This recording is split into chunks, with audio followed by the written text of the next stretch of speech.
I'm delirious, getting bitten up in the middle of a forest. A miserable person will always have a miserable life. Their karma is living every day in their mind. I have absolutely no control of this person in their life, and I never have, even though I had the illusion of it. Again, what can I do to change that? Absolutely nothing. Just let go of this idea of how your life should be. Your life will become what it needs to be. I let my ego limit me with sexual relationships. There are a lot of great guys out there. I didn't necessarily believe that sentence, but I'm sure it's true. I just haven't seen it for myself. I would consume flour, and then I would convince myself that that stuff was okay. They deserved every shitty part of me that they got. Sometimes I sit here and I'm like, at least when a girl treats me like shit, she makes me finish.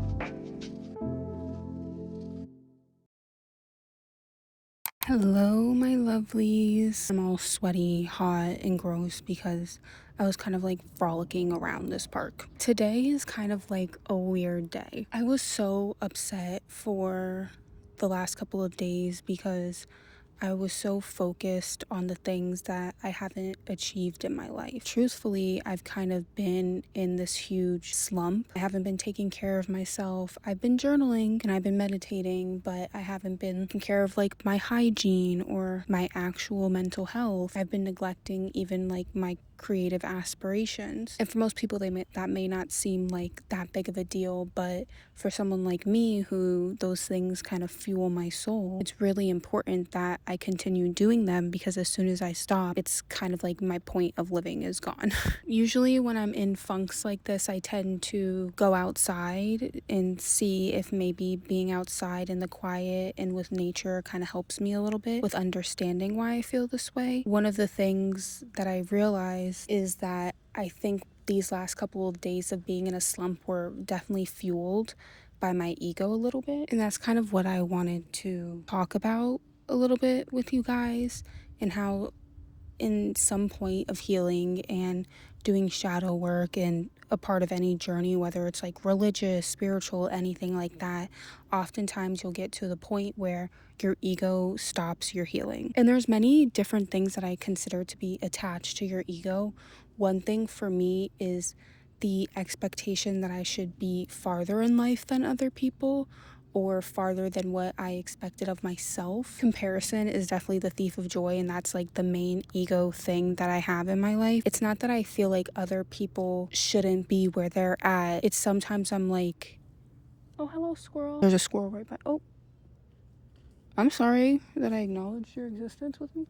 Oh, he is trying to kill a lizard. The circle of life, I guess. I'll see people who my whole life I've been around them and they haven't really done anything or put much effort into themselves, or oftentimes they are like the shittiest person you've ever met, and you just think like they're so shitty that life will never work out for them, and then it does.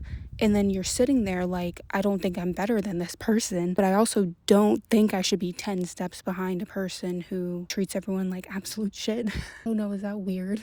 But that's like, again, going into ego. In a way, you're like, oh, I don't feel better than this person. But you really do. If you're sitting there comparing your life and saying, oh, well, I should be farther than this person is. This person's younger than me, and I should be farther than someone who's, 20 years old and I'm 25. No, a part of that is ego. A part of that is connected to the fact that you genuinely believe that you're better than this person, which is interesting. I don't know. I think it's because I connect so much of my ego to my morality and ethics that I believe that maybe I should be farther than some people. But truthfully, especially in the society that we live in, having morality and ethics is actually more considered a negative thing.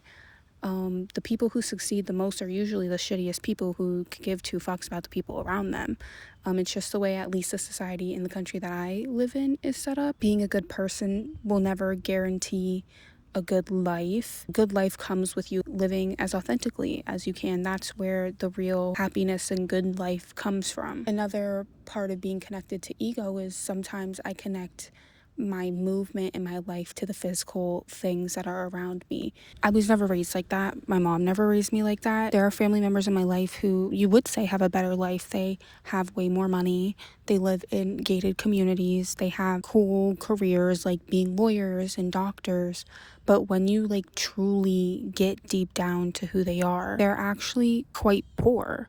And when I say they're poor, I mean it in the aspect of they're miserable in their everyday life. These big houses, these expensive clothes, these nice purses, all of that is just to cover up the fact that they're not happy within themselves, because I think they depended too much on materialistic things to make them feel whole. But sometimes I do think that I'll see someone who's my age or even younger, and they're like living in this nice New York apartment, or they have this nice gushy job and all this stuff. More specifically, the reason why I was upset was because I found out that someone truthfully did me wrong in every single aspect, in every capacity, seems to be having a better life than me. That's what I put in my head, because they're going through a change in their life that truthfully, personally, for me, I don't feel like they deserve. And that is a very egotistical ideology, because who am I to say what they deserve? And a part of me is like, why isn't karma, taking care of this person for me? In that moment, I realized that I think karma has been taking care of them.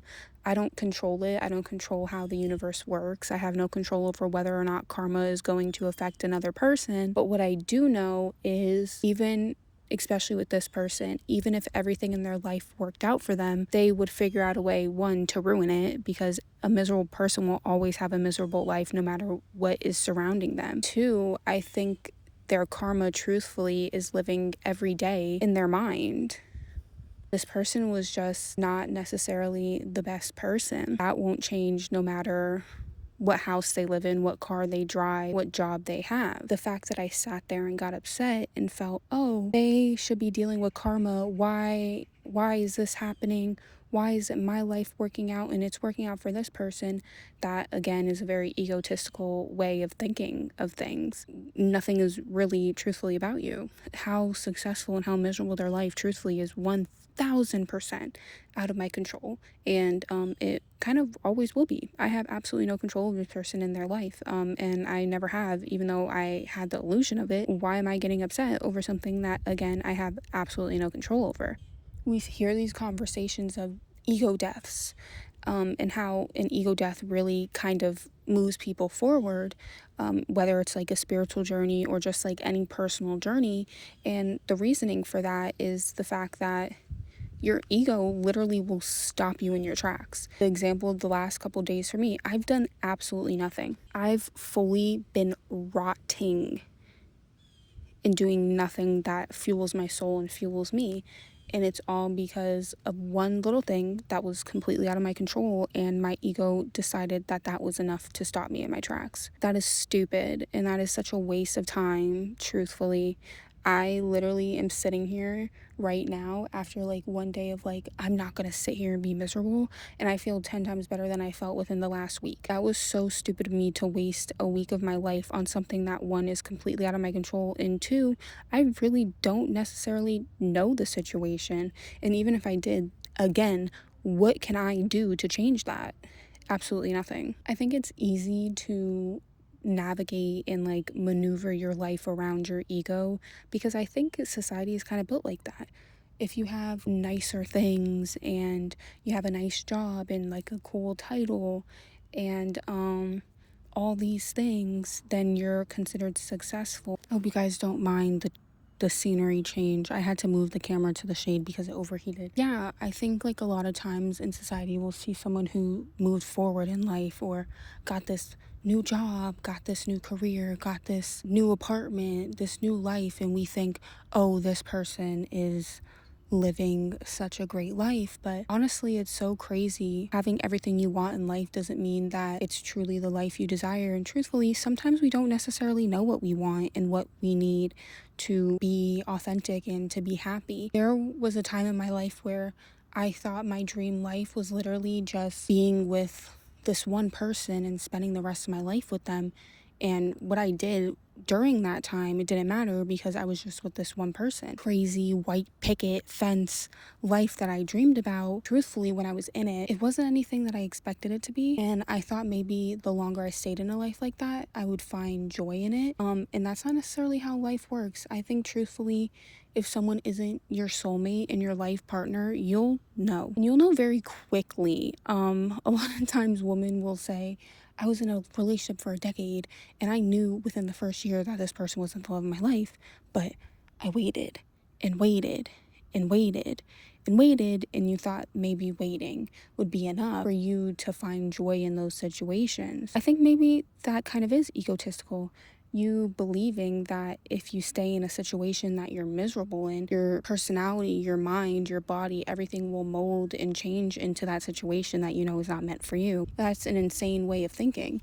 And truthfully, if you just let go of this idea of how your life should be, your life will become what it needs to be. You know, that's kind of egotistical. A lot of people are wearing these masks in their life because they believe that that's what a successful life is and that's what a happy life is. And they believe they should be okay with what they have now. And it is important to like where you are in the current moment, but it's also nice to acknowledge the fact that maybe this isn't for you. Like, my example is just one example. And honestly, I think a lot of women in my life feel the same way. They try to make it work because they believe that's what's best for them.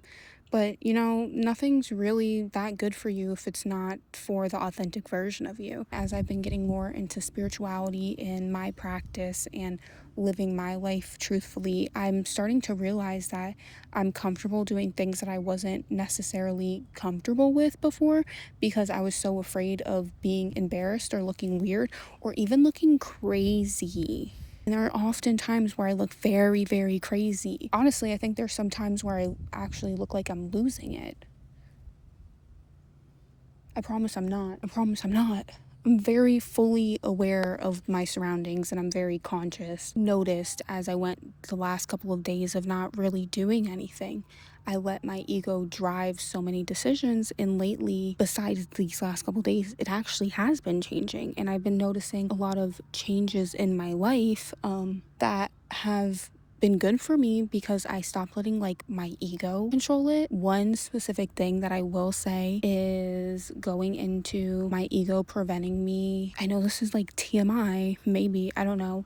I let my ego limit me with sexual relationships in my life. I've always been open with my sexuality. I'm at the point where I don't put a label on it because I don't really care for it. But most people, if you want to, I am pansexual. I'm not really attracted to gender whatsoever. But it was very confusing for a lot of people because I spent so much of my life in a heteronormative relationship. So me being in a heterosexual relationship and living this heteronormative life for so long, I kind of felt like I shouldn't be with anyone of a different gender or of no gender because I don't necessarily have the most experience in it anymore because I went so long being in one relationship and living a monogamous life. I don't necessarily know if that's for me anymore just because I've been kind of having a good time with the way my life is now. I think because I'm having such a great time in my sexuality and being so open with it that I don't see myself being in a monogamous or even heteronormative relationship. That could of course change, especially because my idea of monogamy is mostly with this one person and someone could completely change that. You know, that relationship was what it was, but it doesn't mean all my relationships are going to be like that in the future. I'm not stupid like that. I don't believe that. It's been fun being open with my sexuality and kind of dropping the ego that was connected to it, saying you're not experienced enough, like you weren't good enough for your last relationship, like maybe you're just shouldn't be in a relationship at all. Maybe you shouldn't have a relationship with anyone. Maybe you should be alone and just like work on yourself forever. And I do think that's important, but I will say it doesn't mean that I can't have a good time either and experiment a little either. I do enjoy my experimenting, okay? I will admit that being in a heterosexual relationship kind of makes me not want to be with a specific gender because I just constantly think like no matter how great they are, they're going to turn into like, you know, what my ex turned into. But that's not the case either. There are a lot of great guys out there. I didn't necessarily believe that sentence, but I'm sure it's true. I just haven't seen it for myself. Sometimes I sit here and I'm like, at least when a girl treats me like shit, she makes me finish. So it's hard for me to find the positive in being with a dude, but I swear there are. I just personally have not found it myself. Maybe my ego is talking. Now that the year's ending, it's not ending. Am I stupid? It's literally August. But the year is close to ending, and I'm currently in my 30-day cleanse of no doom scrolling, no drugs or alcohol. I'm not really a drinker. I do partake in nature's natural flower. It is legal where I live, but that was kind of like the hardest thing for me because I felt like so much of my spirituality had to do with my flower consumption. But now that I'm like fully sober, I'm realizing that sometimes I, would consume flower to distract myself from these feelings. One thing that I've been noticing is my flower consumption almost always happened when I felt like I was being an egotistical prick. When I thought, why me? I'm not good enough. Why this person? I would consume flower and then I would convince myself that that stuff was okay. Let's just say this 30-day cleanse has been kind of changing me in a lot of ways. Would not do it again. I'm a weekend. I would not do it again. But I got this nice little conversation out of it because it made me realize some things. I'm not a perfect human being. I'm beyond flawed. Sometimes when I read comments and people are like, oh, I wish I had your way of thinking. Girl, I do not have that way of thinking every single day. I am an extremely flawed human being, and there's a lot of things that I could say I do terribly, and there's a lot of people who you'll meet who won't have one nice thing to say about me. The whole point of going through an ego death is accepting that that's okay. Not everyone's going to like you. Sometimes they have a great reason. You were being a prick, and trust and believe there are plenty of people on this planet who could say I was the biggest bitch on this planet and I really was just being a bitch. But there's also people who will say the same exact thing and they deserved every shitty part of me that they got. Yeah, I've kind of just accepted that maybe I'm not everyone's cup of tea, and that's good. I mean, I don't like chamomile tea that much. That don't mean it's bad. Like, I feel like a part of me is just letting go to these worries and doubts because, again, they don't serve me. In any doubt that I have, I kind of analyze it and look at it as, what can I do to change that doubt, to make it better, to get rid of it? If I'm like feeling like, why haven't I had more subscribers on YouTube? Well, do you post every week? Do you interact with your community? Those things are in my control, and I'd rather focus on that than be like, why didn't this video get so many views? Well, I posted it, I worked on the thumbnail, I interacted with the people on it, and that was what was in my control. Letting go of those egotistical ideas of having control in areas where you truthfully don't is really important, because when you think you have control in situations where you clearly don't, it's because you think you're this almighty being that can control every aspect of their life. There will be times where you'll sit there and think, I could figure this out. I could fix this situation. I could do this. You need to pause. You need to take a step back and you need to look at the whole picture. Oftentimes, the only thing you have control over is that small little paint stroke that's in the corner of the canvas. But that small little paint stroke that you have control over, it did add to the painting, did it not? Everything else kind of just fell into place, and I think what is meant for you will happen. What you desire will be yours, and nothing and nobody will ever change that. I even had this conversation with my mother and I was crying and I was like, how long do I have to wait for something to work out?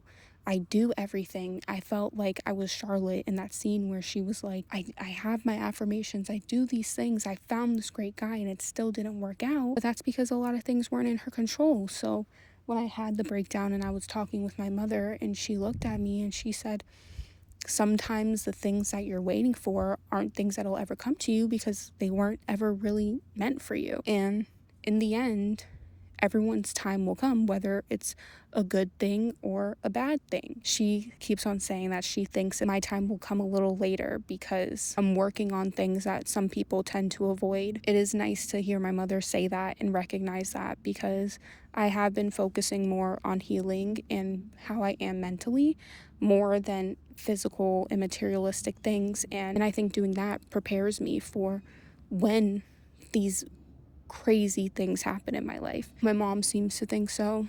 She thinks maybe I'm waiting so long for something to happen because when it happens, it's going to be bigger than myself and the people around me. Maybe it will be, and it will be like that for you.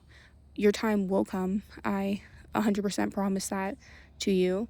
All you have to do is be patient, work on yourself, and get yourself ready for when that time does come. And hopefully when it does come, your ego is on the back burner, dead, rotting in the corner. Because Once you let go of your ego, I promise you your life will significantly change and you will actually be ready for the things that you desire in life.